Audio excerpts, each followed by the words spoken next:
Hello दोस्तों, आप देख रहे हैं मिस्ट्री टीवी एक खोज।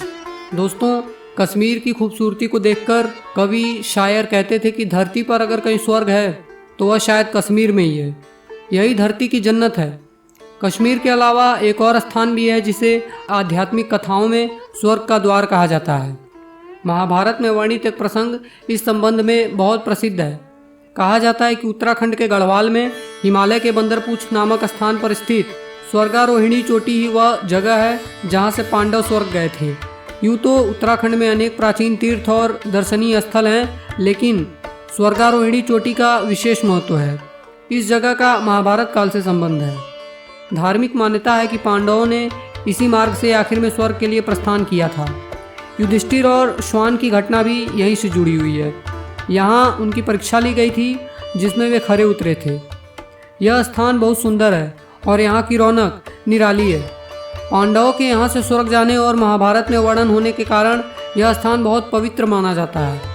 श्रद्धालु इसे भी एक तीर्थ के समान महत्व देते हैं। श्रद्धालु यहाँ आकर न केवल वह स्थान देखते हैं बल्कि भगवान से अपने पाप क्षमा करने, सत्य का मार्ग दिखाने और पांडवों के समान मुक्ति प्रदान करने की प्रार्थना करते हैं। यहाँ तक आने का मार्ग भी बहुत ही कठिन है। सर्दियों में यहाँ काफ़ी बर्फ़ पड़ती है। उस समय यहाँ कुदरत का नज़ारा बहुत खूबसूरत होता है।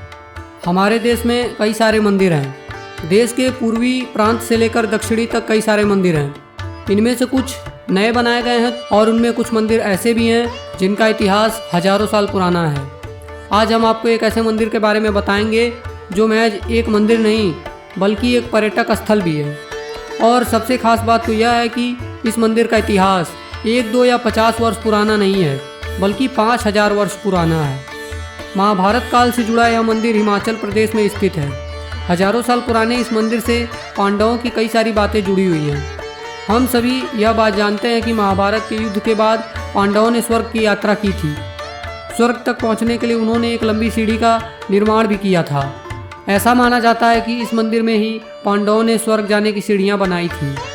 बता दें, इस मंदिर को बाथू की लड़ी के नाम से जाना जाता है। ऐसा इसलिए क्योंकि इस मंदिर के निर्माण में जिन पत्थरों का इस्तेमाल किया गया है उन्हें बाथू का पत्थर कहा जाता है। और लड़ी इसलिए क्योंकि यहाँ कुल 8 मंदिर हैं जिन्हें दूर से देखने पर एक माला में पिरोए हुए प्रतीत होते हैं। अज्ञातवास के दौरान पांडवों ने यहाँ पर स्वर्ग जाने के लिए सीढ़ियों को बनाने का निश्चय किया था। हालांकि इस काम को सोचना जितना आसान था उतना ही कठिन था। पांडवों ने इस काम के लिए श्री कृष्ण से मदद की गुहार लगाई थी। तब श्री कृष्ण ने 6 महीने की एक रात कर दी थी, लेकिन बावजूद इसके स्वर्ग की सीढ़ियाँ तैयार नहीं हो पाईं। हिमाचल प्रदेश के कांगड़ा जिले में स्थित ज्वाली कस्बे से तकरीबन आधे घंटे की दूरी पर स्थित भगवान शिव का यह प्राचीन मंदिर साल के 8 महीने तक पानी में ही डूबा रहता है। महज 4 महीने के लिए ही यह लोगों को अच्छे से नजर आता है। वर्तमान समय में इस मंदिर में स्वर्ग की 40 सीढ़ियाँ मौजूद हैं। यहाँ भक्तों का आना जाना लगा ही रहता है। खासकर शिवरात्रि या किसी विशेष पर्व पर यहाँ खूब भीड़ होती है। यहाँ आने वाले श्रद्धालुओं का ऐसा मानना है कि यहाँ एकाग्रचित होकर भगवान से प्रार्थना करने पर वह भक्तों की हर इच्छा पूरी करते हैं। दोस्तों, ऐसी ही स्वर्ग की सीढ़ी का संबंध रामायण काल से भी जुड़ा हुआ है। हिंदू धर्म में वैसे तो 33 कोटि देवी देवता हैं, परंतु देवों के देव एक ही हैं जो हैं महादेव। ये एकमात्र ऐसे देवता हैं जिनका न तो किसी ने आरंभ जाना है और न ही कोई इनका अंत जानता है। कहते हैं भोलेनाथ से ही सृष्टि है और संपूर्ण सृष्टि इनके द्वारा ही नष्ट होगी। इसलिए कहा जाता है कि अंत का आरंभ शिव है और हर आरंभ का अंत भी शिव ही है। शास्त्रों में वर्णित है कि भगवान शंकर आज भी यानी कलयुग में भी पृथ्वी पर विचरण करते हैं और अपने भक्तों की समस्याओं का निदान करते हैं। लेकिन हम जानते हैं बहुत कम लोग होंगे जो इस बात पर विश्वास करते होंगे। मगर आज हम आपको भगवान शिव के एक ऐसे मंदिर के बारे में बताएंगे जिससे आप भी शायद इस बात पर विश्वास करना शुरू कर देंगे। शास्त्रों के अनुसार भोलेनाथ की पूजा से हर तरह के सुख की प्राप्ति होती है। इनकी पूजा सबसे ज़्यादा फलदायी मानी जाती है। यही कारण है कि प्राचीन समय में देवी देवताओं से लेकर सभी राक्षस गण तक इनकी ही वंदना करते थे। जिनमें से रावण भगवान शिव का परम भक्त था। वह भगवान को अपना आराध्य मानता था। धार्मिक ग्रंथों के अनुसार रावण ने एक बार उन्हें यानी अपने इष्ट देव को प्रसन्न करने के लिए अपने सर तक काटकर चढ़ा दिए थे। अपने प्रति रावण की असीम भक्ति को देखकर भगवान शिव धरती पर उतर आए लेकिन कहते हैं कि जिस स्थान पर भगवान शिव ने उस समय निवास किया था, कहा जाता है कि वहाँ से स्वर्ग जाने का रास्ता आरंभ होता है।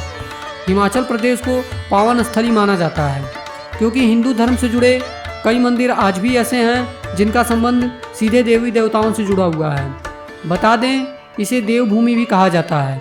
आज हम इन्हीं प्राचीन मंदिरों में से एक के बारे में विस्तार से जानेंगे, जो हिमाचल प्रदेश से 70 किलोमीटर दूर सिरमौर नामक जिले में स्थित है। बता दें, सिरमौर का मुख्यालय पोडीवाल है, जो नाहन से 6 किलोमीटर की दूरी पर स्थित है। इसी जगह पर ही भगवान शिव का एक विचित्र चमत्कारी मंदिर स्थापित है, जिसे पोडीवाल शिव मंदिर कहा जाता है।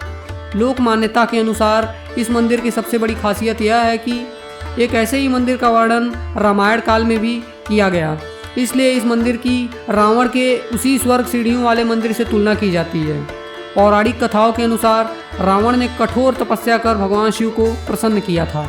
बदले में भगवान शिव ने रावण को वर दिया था कि अगर रावण एक दिन के भीतर 5 पौड़ियों यानी 5 सीढ़ियों का निर्माण कर देता है तो उसको अमरता मिल जाएगी। लेकिन यह सीढ़ियाँ बनाते बनाते रावण की आंख लग गई, जिसके कारण रावण का स्वर्ग जाने का सपना पूरा नहीं हुआ और शरीर में अमृत रखे हुए भी उसे अपनी देह को त्यागना पड़ा।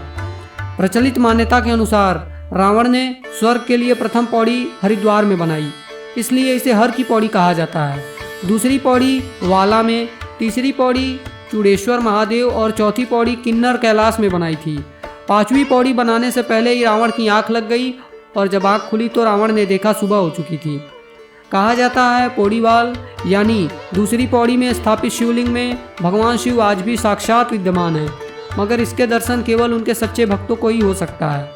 दोस्तों, आपको क्या लगता है कि क्या यह सीढ़ियाँ वाकई में स्वर्ग जाती थीं और यह दोनों मंदिर वास्तव में महाभारत कालीन और रामायण कालीन मंदिर हैं? प्लीज़ हमें कमेंट बॉक्स में बताना ना भूलें। और अगर आपने हमारे इस चैनल मिस्ट्री टीवी एक खोज को सब्सक्राइब नहीं किया है तो प्लीज़ हमारे इस चैनल मिस्ट्री टीवी एक खोज को सब्सक्राइब करना और बेल आइकन दबाना ना भूलें। धन्यवाद।